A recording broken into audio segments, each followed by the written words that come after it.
ನಮಸ್ಕಾರ ಪ್ರಿಯ ವೀಕ್ಷಕರೇ, ಶೋಭಾ ಗೋವಿಂದರಾಜು ಯೂಟ್ಯೂಬ್ ಚಾನೆಲ್ಗೆ ನಿಮಗೆಲ್ಲರಿಗೂ ಹಾರ್ದಿಕ ಸ್ವಾಗತ. ಇಂದು ನಾವು ತುಂಬ ರುಚಿಕರವಾಗಿರುವ ಹಾಗೂ ಆರೋಗ್ಯಕರವಾದ ಪಡ್ಡು ಮತ್ತು ಚಟ್ನಿ ಹೇಗೆ ತಯಾರಿಸುವುದು ಎಂದು ನೋಡೋಣ ಬನ್ನಿ.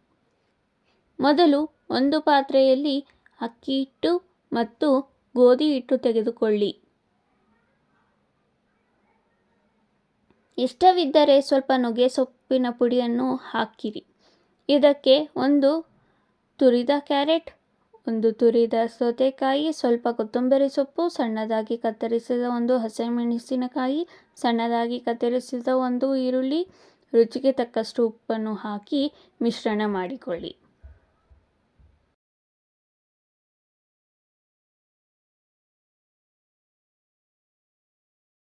ಈಗ ಅಗತ್ಯವಿರುವಷ್ಟು ನೀರನ್ನು ಸೇರಿಸಿ ಸ್ವಲ್ಪ ದಪ್ಪದಾಗಿರುವಂತೆ ಮಿಶ್ರಣ ತಯಾರಿಸಿ. ಈ ಮಿಶ್ರಣವನ್ನು ಸುಮಾರು 5 ನಿಮಿಷಗಳ ಕಾಲ ಬಿಡಿ. ಈ ಸಮಯದಲ್ಲಿ ನಾವು ಚಟ್ನಿಯನ್ನು ತಯಾರಿಸೋಣ.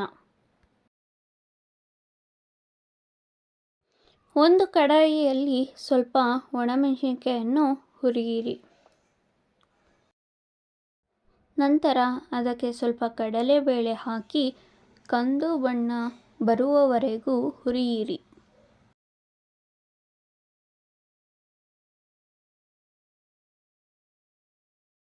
ಈಗ ಮಿಕ್ಸಿಗೆ ಹೆಚ್ಚಿದ ತೆಂಗಿನಕಾಯಿ, ಕೊತ್ತಂಬರಿ ಸೊಪ್ಪು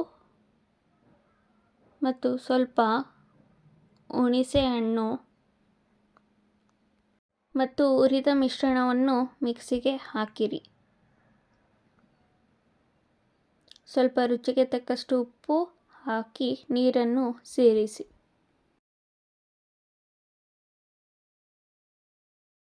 ನಂತರ ಒಂದು ಕಡಾಯಿಯಲ್ಲಿ ಸ್ವಲ್ಪ ಎಣ್ಣೆ ಬಿಸಿ ಮಾಡಿಕೊಳ್ಳಿ. ಇದಕ್ಕೆ ಸ್ವಲ್ಪ ಸಾಸಿವೆ, ಜೀರಿಗೆ, ಒಣಮೆಣಸಿನಕಾಯಿ, ಕರಿಬೇವು, ಬೆಳ್ಳುಳ್ಳಿ ಮತ್ತು ಸ್ವಲ್ಪ ಇಂಗು ಹಾಕಿ ಚೆನ್ನಾಗಿ ಹುರಿಯಿರಿ. ಈ ಒಗ್ಗರಣೆಯನ್ನು ತಯಾರಿಸಿದ ಚಟ್ನಿಗೆ ಸೇರಿಸಿ. ಈಗ ಪಡ್ಡು ಮಾಡುವುದಕ್ಕೆ ಬರೋಣ. ಪಡ್ಡು ತವವನ್ನು ಬಿಸಿ ಮಾಡಿ ಸ್ವಲ್ಪ ಎಣ್ಣೆಯನ್ನು ಹಾಕಿ ತಯಾರಿಸಿದ ಮಿಶ್ರಣವನ್ನು ಪಡ್ಡುಗಳಾಗಿ ಚೆನ್ನಾಗಿ ಬೇಯಿಸಿ.